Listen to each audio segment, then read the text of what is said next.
barang dah sampai lah. Aku beli daripada Shopee dekat China. Kau tengok kat sini.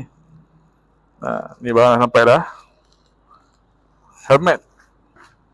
Aku beli sebelum ni aku beli ni untuk isteri aku. Sebelum ni aku dah beli dah helmet kat dia. First helmet macam full face macam ni. Satu lagi helmet yang dual yang boleh buka. Tapi dia full face juga. Ni helmet ketiga dia lah. So harap dia suka lah benda ni. Nice. Ada ni. Ya, ni dia. Sini kalau kau tengok sini, dia ada dot. Okay, dia ada safety lah. Screw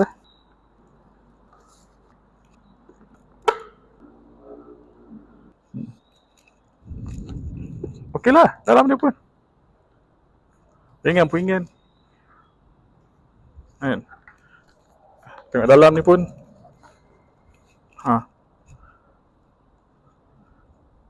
Okey lah, not bad lah.